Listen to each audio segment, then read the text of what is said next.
So, excuse me, how do you pronounce the name of this town? I have no idea. Oh, you're visitors. Oh, you're visitors. Oh, okay. Yeah. Sorry. I mean, I would say it's Lechlade, but Lechlade. But I would have no idea. Oh, right. Where are you from? Australia. Australia. Oh, there wow. you go. Yes.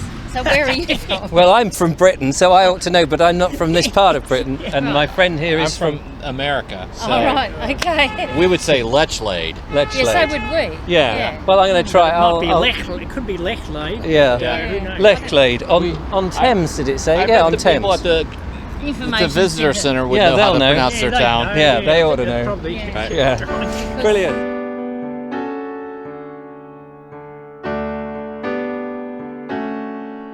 What sort of thing are you looking for food? Yeah, there are two things. I want to try something traditionally British. So what would you call traditionally Fish British? and chips, maybe. Fish and chips. Or here's the other thing I'm planning to try while I'm here is a chip butty. Are you familiar with the chip butty? Yes. I don't think you'll get a chip butty in somewhere like this. Yeah, really? Why is that? Because chip butties would be more associated with the north. Now in America we would call it a French fry sandwich, Oh, okay. right? Because it's just Yeah. French fries on a bread. Yeah. So Now- there's a gentleman there. He would know. Hello. You wouldn't get a chip butty round here, would you? I think I'll tell you where I'm sure you'll get one, because I've had them in the past. When you go out of here, turn left and right across the road, it's a fish and chip shop. Okay. Ah. And they do chips, like in a roll. In a roll? So it's a chip butty. Oh, Is that what fantastic. you want? Well, I don't know if I'll have fish and chips or if I'll sometime before I leave England I'm going to have a chip butty. So can you get down to the Thames? I can see the boats. Yeah, you can walk right across the lawn, right Shall we have a now. quick look at Yeah, the boats? It's Yeah. a 2-minute walk. Yeah, take Yeah. it in. This Brilliant. is the River Thames. This is the River Thames. Yes, Wow. it's not just in London. Right, which is what we think of it. Yeah, of course, and because it starts in Oxfordshire and then it weans its way down. It's not the longest river in Britain, of course.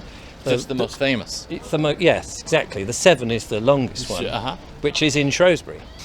So, yeah, that to me, you see, I'm interested in the architecture, Sure. so Yeah, that's sure. why I get very excited. It's a beautiful bridge. It is beautiful. Can't see it terribly well from here, unfortunately.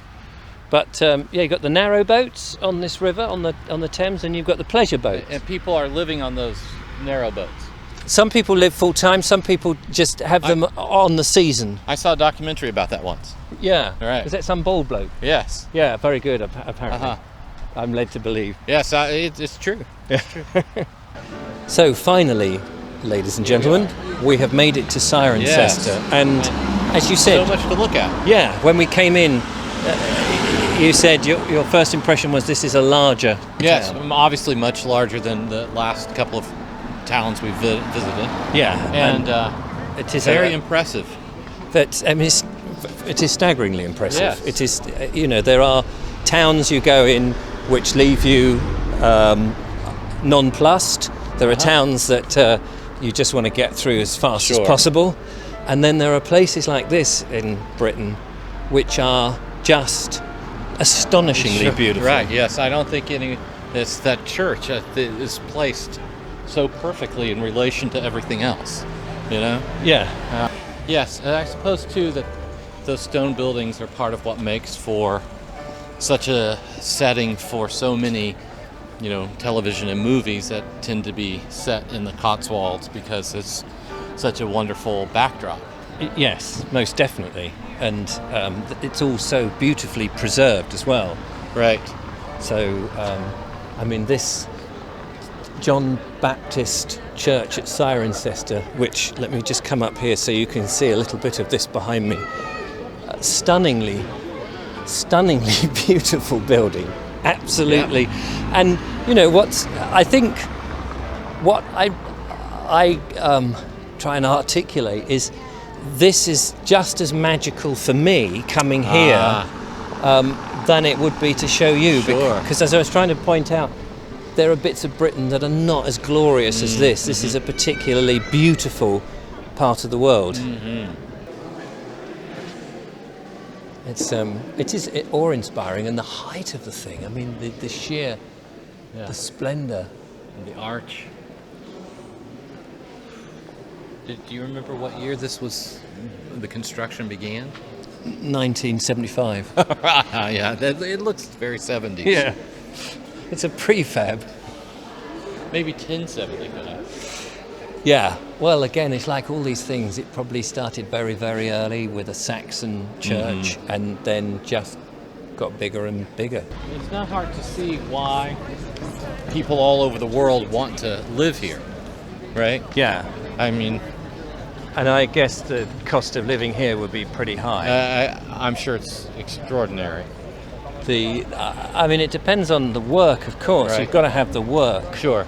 on the one hand Uh-huh. to be able to afford to live here. I'm going to go on this side. Sorry. But I think, the point is that human beings want to live in a place that has its history preserved.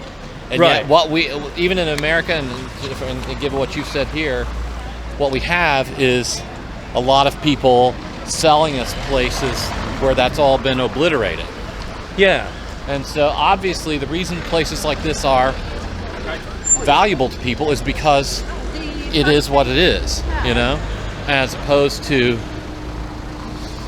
a place that's new. Yeah. And I think what people are often, architects and the like, or city planners in our country, are missing out on.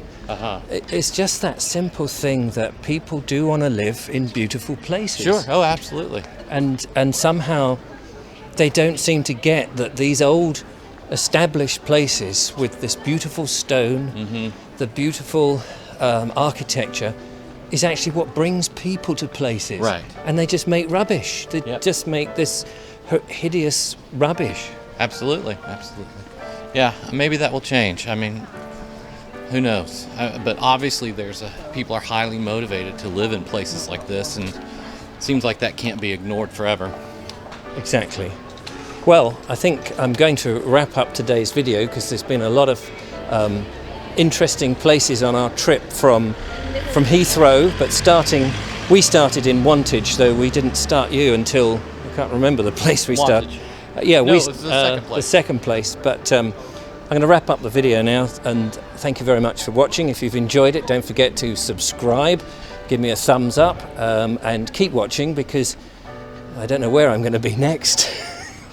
But thank you very much, Hey, Dean. thank you for all of this. It's been great. And on a final note, what's your first impression of Britain? Oh, well, my first impression of Britain is that it's wonderful, and I want to be here more. If indeed I want to be in the parts that you've shown me more. Yeah, because most of it is most of it's beautiful. There are a few spoilt places, but there you go. Till next time, thanks for watching, and goodbye.